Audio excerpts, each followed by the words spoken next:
Bapak Anggit dan bersama Bapak Didi selaku Ketua Aspoda dan Bapak Anggit selaku Ketua Umum Korambi.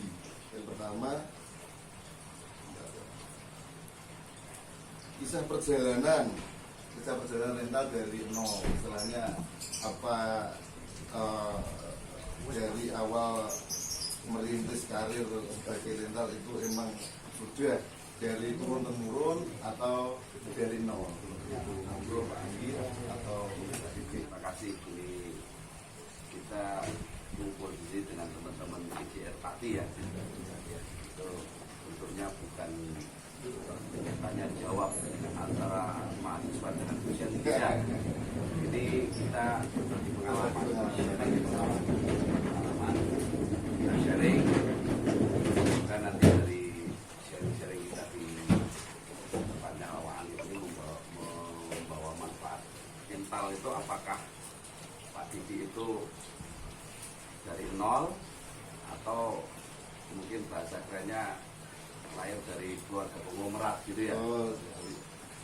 Jadi tadi sudah saya singgung bahwa saya merantau ke Jakarta itu karena memang keterbatasan ekonomi di daerah. Saya asli Temanggung Pak. Nah, kenapa saya merantau? Itu salah satu penyebabnya sehingga saya harus keluar dari kampung untuk melakukan itu. Di sini Pak Solihin dan kawan-kawan sudah bisa disimpulkan. Artinya saya mulai usaha itu bukan by nasab. Saya bukan keturunan orang top, saya bukan keturunan konglomerat. Yang pertama mungkin saya by desain, yang kedua mungkin by nasib. Kalau by nasab sudah jelas bukan. Nah, tapi kalau by desain dan by nasib, ini kemungkinan ada. By nasibnya mungkin suratan dari ilahi, sehingga saya sampai hari ini bisa diberi karunia yang luar biasa. Yang dulu saya tidak pernah mimpi bisa beli mobil. Nah, kan mimpi ini terlalu panjang mimpinya, untuk makan aja susah. Tapi sekarang bisa beli mobil. Artinya ini kan secara suratan dari nasib mungkin ada. Tapi di sini juga saya dukung dengan baik desain. Tadi yang cerita-cerita dikit bahwa orang usaha itu tidak mengandalkan nasib. Kita harus berupaya, kita harus ikhtiar, kita harus belajar. Itu yang saya lakukan Pak. Jadi tadi cerita yang awalnya saya dulu 2004 pertama saya beli mobil APV. Itu pun kredit dengan DP cuma 15 juta. Dan saat itu saya belum memiliki badan hukum karena saya bekas supir.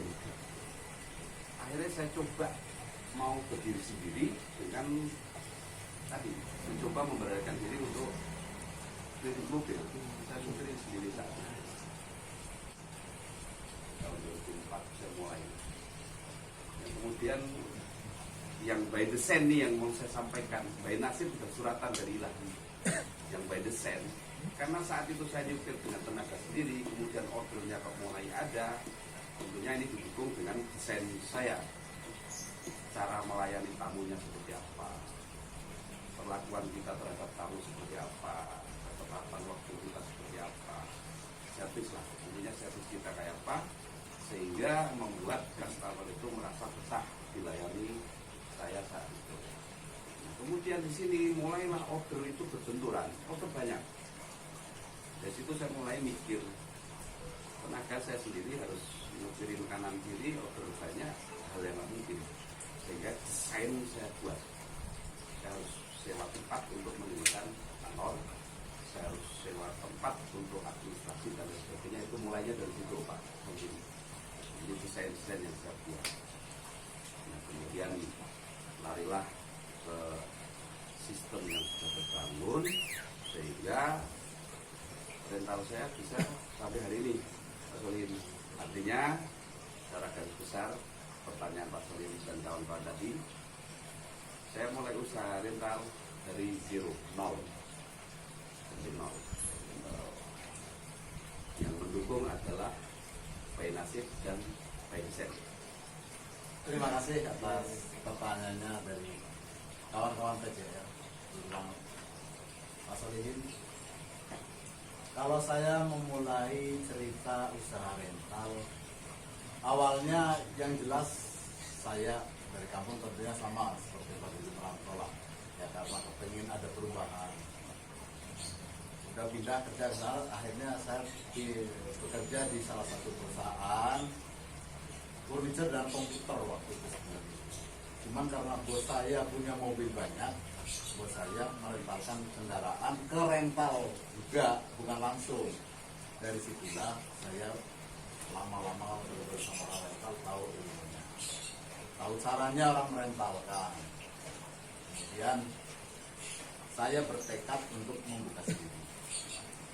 Otomatis dalam perjalanan itu tadi saya sudah kenal beberapa pengusaha rental atau pemilik mobil yang mobilnya disewakan.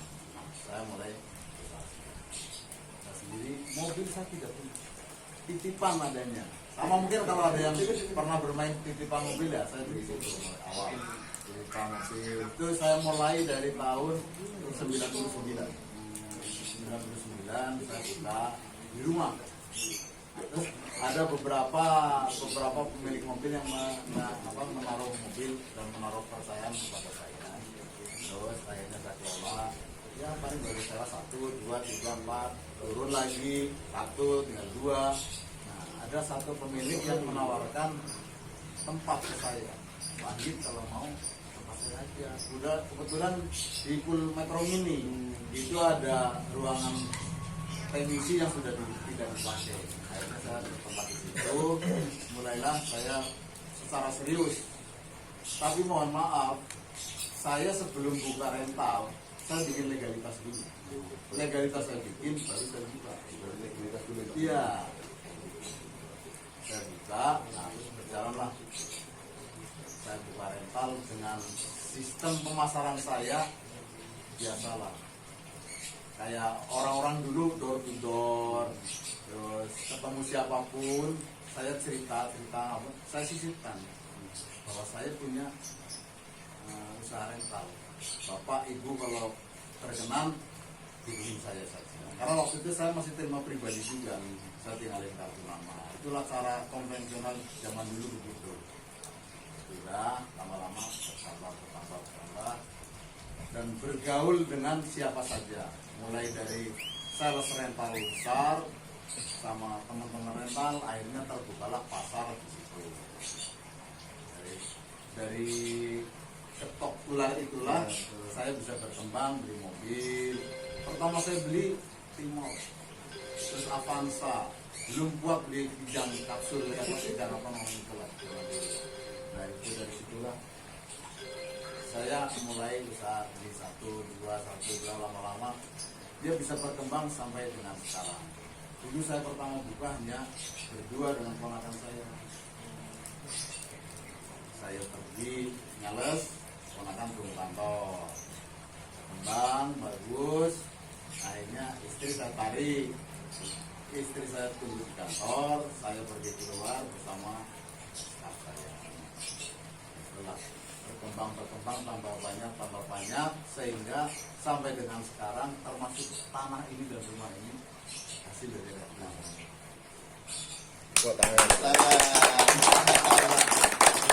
Artinya ya memang, tapi tidak sependek ini sebenarnya ceritanya. Banyak. Kayak kita misalkan digadein ya pernah malam. Terus yang nggak bayar banyak sekali. Pokoknya ligo-ligo ini sama, cuman cara merintisnya yang berbeda-beda. Intinya kalau kita yakin dan kita yakin juga dengan strategi kita, jalankan, jangan putus asa. Karena putus asa itulah yang melemahkan cita-cita kita. Kata semboyan. Kita jatuh 1000 kali, kita bangunnya 1001. Jangan jatuhnya 1000, ya udah lempeng gue bangun lagi ya sudah. Jadi intinya seperti itu, teman-teman. Bahwa saya dari Ketua Umum Korendi sendiri dan Bapak Didi Ketua Umum Asperda dari nol, jadi gak instan.